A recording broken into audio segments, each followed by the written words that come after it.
Bonjour, chers amis du potager à distance, j'espère que vous allez bien. Moi, c'est Josiane pour tous les nouveaux et je vous remercie de votre confiance. Je vous remercie en fait de soutenir cette chaîne en vous abonnant et à tous ceux qui commentent, je vous dis un grand merci. Parce que c'est grâce à vous si aujourd'hui j'ai 400 abonnés, je vous dis infiniment merci. La vidéo d'aujourd'hui, c'est tout simplement pour te montrer une partie de mon stock alimentaire parce que nous sommes déjà en juillet et normalement en juillet, on devrait faire beaucoup de récoltes. Et qui dit récolte, dit aussi transformation, surtout si tu récoltes pas mal. Parce que si tu récoltes très peu, on est d'accord que tu vas manger ça en très peu de temps. Mais par contre, si tu récoltes énormément de choses, il faut déjà penser à transformer ces choses-là pour pouvoir les consommer un peu plus tard. Dans la précédente vidéo, je te parlais justement de la transformation par déshydratation. Je t'ai montré comment est-ce que je fais avec les aromatiques ou bien avec les plantes médicinales. Mais aujourd'hui, je vais te montrer comment est-ce que je vais gérer des stocks en fait de nourriture, du genre des légumes quoi. Et tu as une partie de mon stock justement devant toi où j'ai pas mal de, comment je vais dire ça, ici c'est juste une partie hein, parce que ça ne se, bien sûr, tu es d'accord avec moi, je ne les conserve pas comme ça. J'ai mis ça là seulement pour la vidéo, mais sinon je conserve ça dans un endroit frais et donc tout ce que tu vois là reste au frais et reste à l'ombre. Et dès lors où j'ai besoin de quoi que ce soit, je vais ouvrir l'armoire et je vais me servir quoi. Et c'est comme ça que je fonctionne. Bon, tu as deux stocks différents. Tu as des stocks en fait de 2022 et des stocks de 2023. Parce que en 2022, j'ai récolté énormément de tomates et normalement, tu dois consommer les stocks les plus anciens avant d'entamer les stocks les plus nouveaux. Mais bon, tout ça, c'est parce que j'avais en fait mal rangé dans mon armoire.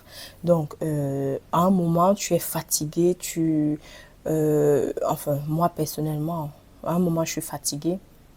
Et je ne réfléchis plus à comment est-ce que je vais stocker ci ou ça. Et je les mélange, quoi. Et donc, lorsque je veux me servir, je prends le premier venu, je le récupère. Et donc, il s'avère que il me reste encore pas mal de stocks de 2022. Donc, généralement, ces stocks-là, ce sont les stocks qui auront des papiers. Parce que en 2022, c'est la toute première année où où j'ai commencé avec les conserves. Parce qu'avant, je ne les faisais pas. Et j'utilisais justement le papier un papier basique, hein, c'est un papier A4 quoi, avec du lait. Moi, je prenais le lait de vache quoi, et tu colles et ça restait très bien.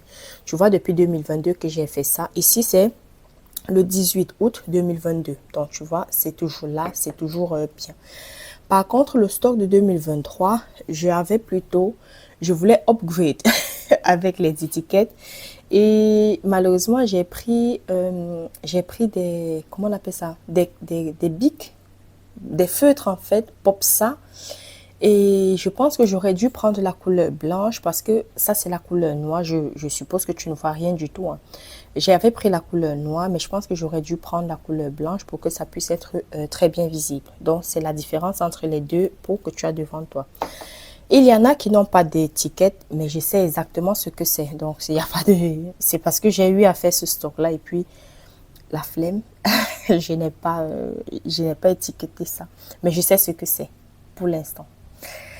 Alors, qu'est-ce que je peux te dire pour cette transformation-ci? En fait, il s'agit de la stérilisation et qui est un mode de conservation. Il faut savoir qu'avec ce mode-ci, je suis d'accord, enfin, ce que tu vas conserver, tu vas devoir mettre à très haute température. Donc, forcément, tu auras des nutriments qui vont sûrement s'en aller d'une certaine façon. Mais au moins, il y en a, tu restes quand même avec d'autres nutriments, tu vois. Et donc, dès lors où tu vas décider de cuisiner un pot, par exemple, même s'il n'y a pas certains nutriments-là, si tu complètes, par exemple, avec, je sais pas, avec le céleri que tu as eu à déshydrater et machin truc, tu vois que tu vas compléter en fait les nutriments qui auraient disparu de ces pots où tu aurais fait la déshydratation. Bon, si tu ne veux pas déshydrater, tu as d'autres méthodes de conservation, hein. Tu peux avoir le congélateur, mais là, tu dépends entièrement de l'électricité, quoi. Et aussi, tu dépends, parce que si tu n'as pas un grand congélateur, je suis convaincue que c'est impossible pour toi de garder un grand stock, en fait, alimentaire. Donc, tu peux utiliser soit le congélateur ou bien tu peux utiliser la fermentation. Mais la fermentation, j'aimerais m'y mettre, mais pas pour cette année, parce que je suis trop occupée, surtout pour cet été-ci, pour apprendre à faire la fermentation. Donc peut-être je vais apprendre ça, disons, vers décembre ou bien vers novembre, quand je vais récolter les choux par exemple, je pourrais me mettre à la fermentation parce qu'à ce moment, ça sera un moment un peu plus cool au niveau du potager. Donc j'aurai en fait assez de temps pour pouvoir apprendre à faire la fermentation. Donc tu as aussi cette méthode-là et malheureusement la fermentation, je pense, hein, d'après ce que j'ai lu, ne s'adapte pas à tout ce que tu as. Par exemple, la tomate, par exemple, ne peut pas être conservée par fermentation. Bon, il y en a d'autres choses, hein, mais bon. Chacun voit midi à sa porte, chacun fait à sa sauce. Moi, je préfère pour l'instant de déshydrater et de le congélateur et surtout de stériliser parce que dès lors où j'ai stérilisé, je suis partie pour X années, quoi. Tu vois, depuis 2022, j'ai toujours des bocaux qui sont fermés. Alors, qu'est-ce que je déshydrate? Non, déshydrate. Qu'est-ce que je stérilise principalement? Moi, c'est surtout la tomate. C'est toutes les sauces à base de tomate. Parce que la tomate étant acide, c'est plus facile de conserver ces pots stérilisés à base de tomate. Ici, tu as par exemple la couche. La couche, il faut faire très attention si tu décides de stériliser ça. Parce que soit tu rajoutes de la tomate dans ta couche pour pouvoir, dans ta soupe en fait, pour pouvoir conserver cette couche-là, soit tu vas rajouter du citron parce qu'on a besoin d'avoir un élément acide pour pouvoir conserver en fait tes aliments. Donc c'est pourquoi moi, la plupart de ce que tu vois devant toi, c'est à base de tomates. Alors, j'ai ça. J'ai la couche, il faut quelque chose d'acide. J'ai aussi les tomates qui sont justement à différence. Regarde, j'ai les tomates qui n'ont pas la même couleur. Regarde-moi ce pot.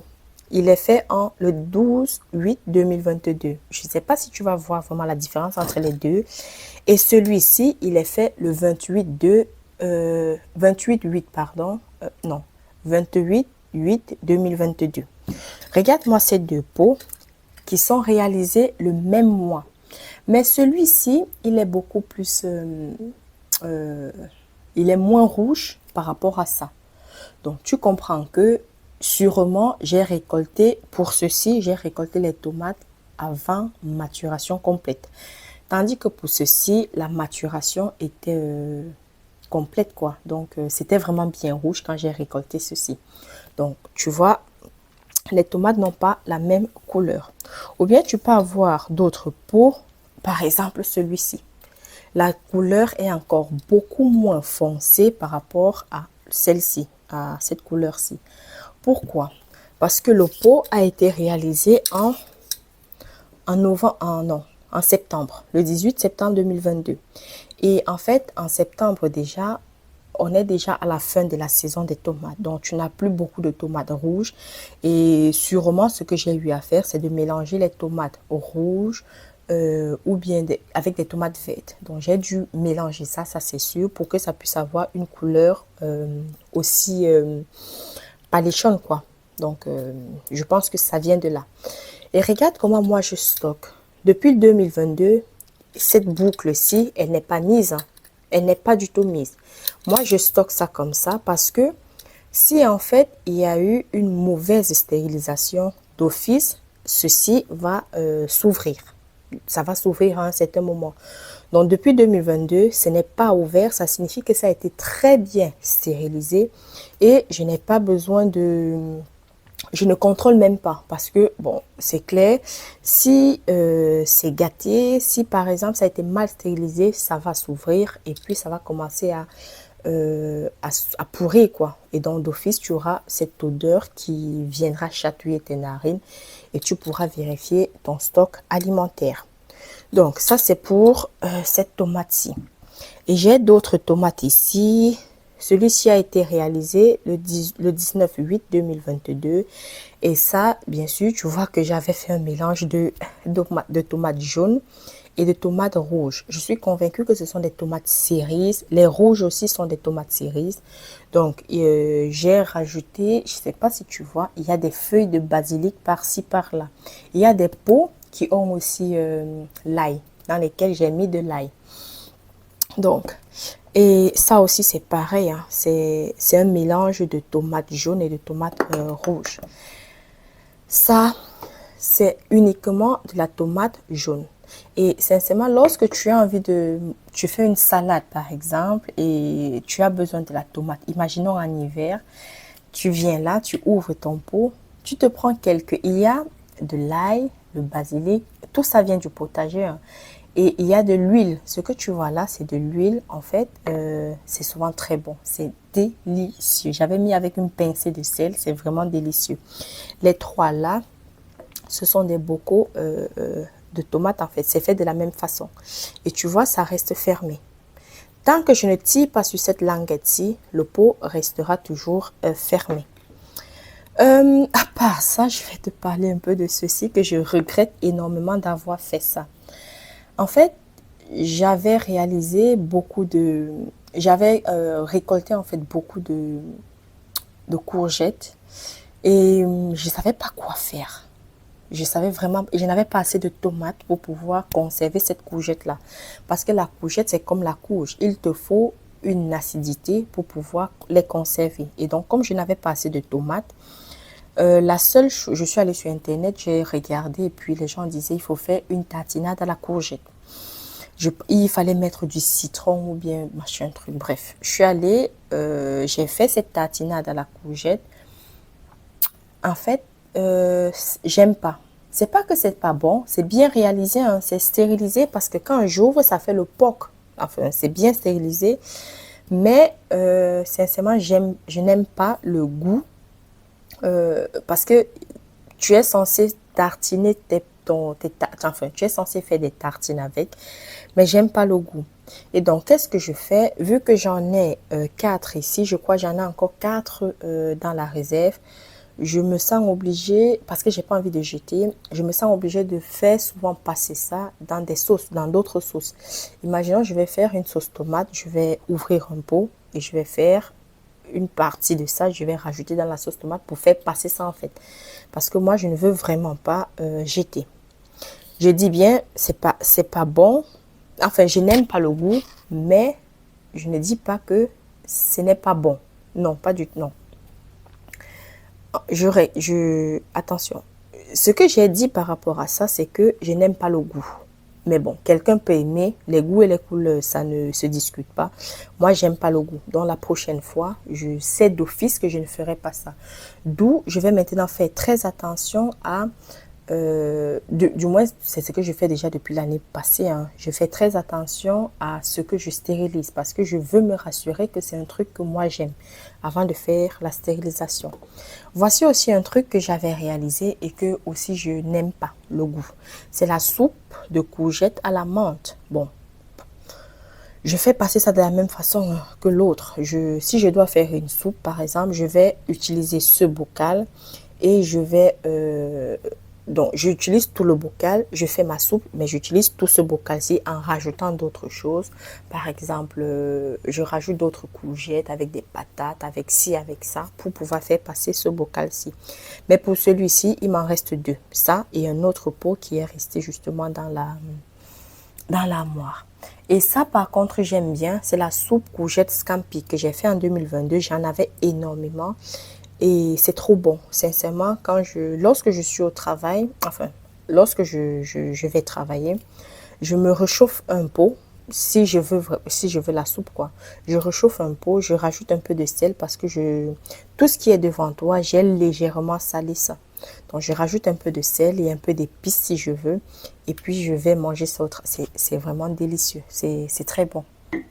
Et j'en avais fait une quantité énorme et c'est pourquoi tu vois que j'ai encore, je crois que ça c'est le dernier pot. J'ai encore un dernier pot ici que sûrement je vais manger cet hiver-ci. Parce qu'en été, je suis pas disponible pour des soupes. Ici, c'est la soupe courgette, tomate et la carotte. Et ça aussi, c'est très bon. C'est vraiment délicieux. Donc, je pense aussi que... Non, ça, j'ai encore vu, il y avait encore d'autres pots. Mais je ne sais pas combien exactement il m'en reste. Et tout ce que tu as là, c'est ce qui est salé. Ah oui, je ne t'ai pas encore parlé de ça. Je reviens. Parce que ça, ce sont des pots de cette année. Je reviens. Et là, j'ai tout ce qui sera sucré, des confitures. Je regrette aussi de les avoir réalisées parce que là, j'ai une confiture. Attends, je vais regarder.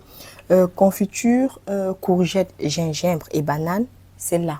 Ce pot-là. Ce pot-ci, c'est la confiture de la courgette, banane, gingembre. Il faut aimer. Sincèrement, il faut aimer, mais moi, j'aime pas. J'ai fait ça parce que il fallait que je fasse passer la courgette. Et c'était ma première année de semer la courgette et de récolter autant de courgettes. Donc, il fallait faire passer ça. J'ai fait à toutes les sauces et finalement, il y a des sauces où ça ne passe pas du tout. Mais pour cette confiture-ci, je ne sais pas comment... Il y en a encore beaucoup, hein. J'en ai beaucoup. Mais je ne sais pas comment je vais la faire passer. Parce que vu que c'est sucré, je n'ai aucune idée de quoi faire de ça. Mais pour l'instant, je reste dans l'optique en me disant, je ne dois pas jeter, tu vois.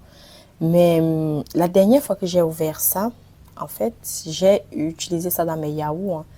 Mais le yaourt, j'aime pas quand c'est sucré. Donc, avec la confiture, ça me rajoutait du sucre. Et j'ai pas aimé. Bref, je vais voir comment je vais faire passer ça. Et le pire que j'ai eu à réaliser, je sais qu'il y en a qui aiment ça, hein, mais moi, je n'ai pas aimé du tout. C'est la confiture de la tomate verte. En fin de saison, j'ai fait ça le 28-10, donc en octobre 2022. J'aime pas du tout, du tout, du tout. Je regrette de l'avoir fait et maintenant, je ne ferai plus jamais de confiture de tomates vertes. Pour les tomates vertes de 2023, j'avais laissé ça sur le plan de travail et ça a mûri tranquillou. Bref, cette année, je vais te montrer comment est-ce que je fais pour les tomates vertes, mais je ne fais plus du tout des confitures. C'est fini. Donc, je reviens sur 2023 parce que ce que tu vois la plupart, c'est 2022, mais 2023 en fait. Ça, 2023, j'ai ici de la tomate. C'est de la tomate déshydratée. Et ça, c'est pour novembre 2023. Dis-toi que je n'avais pas encore le déshydrateur parce que j'ai acheté le déshydrateur en novembre, en octobre ou bien en novembre.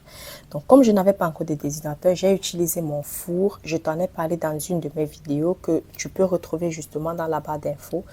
J'avais utilisé mon four pour déshydrater cette tomate-ci.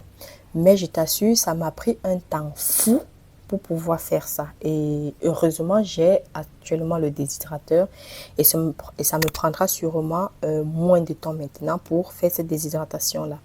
Et je t'assure, les tomates, ce sont des tomates confites en fait que j'avais fait ici. Il y en a qui sont plutôt des tomates déshydratées, mais bon, le principe reste plus ou moins le même. Et j'ai rajouté l'ail avec les épices en fait du potager. C'est très bon lorsqu'on l'ouvre, c'est vraiment délicieux. Tu peux manger ta salade avec, tu manges ce que tu veux avec. Bon, ce qui manque à cette table en fait, c'est tout ce qui est ratatouille. Et dis-toi que en fait, il n'y en a plus. C'est parce qu'il n'y en a plus, c'est fini pendant l'hiver. La dernière fois que j'ai acheté les tomates, c'était en été 2023. Et je n'en ai plus jamais racheté jusqu'aujourd'hui, que ce soit tomates, aubergines, poivrons, poireaux et consorts. La dernière fois que j'ai acheté, c'était en août 2023. Et pourquoi est-ce que j'ai acheté? Parce que si tu suis mes vidéos, tu vas te rendre compte que, je l'ai déjà dit plusieurs fois, en 2023, la température était très mauvaise et en plus, je n'étais pas présente en fait pour m'occuper de mon potager. Je suis allée en vacances pour un mois, une semaine. Et donc, forcément, je n'étais pas présente. Et vu que je n'étais pas présente pour m'occuper de mon potager, j'ai eu énormément de pertes. Donc, lorsque je suis revenue des vacances, la seule chose qu'il fallait faire, c'était d'aller au marché et d'acheter d'acheter des légumes quoi, pour pouvoir faire la stérilisation. Donc, je profite de cela pour te dire que tu n'as pas besoin en fait d'avoir un potager pour faire la stérilisation, pas du tout. Si tu veux faire la stérilisation, il suffit d'aller dans les marchés et tu vas forcément acheter en fait des légumes là-bas et tu vas faire ta stérilisation avec et ça va te coûter beaucoup moins cher par rapport à acheter des tomates en décembre par exemple.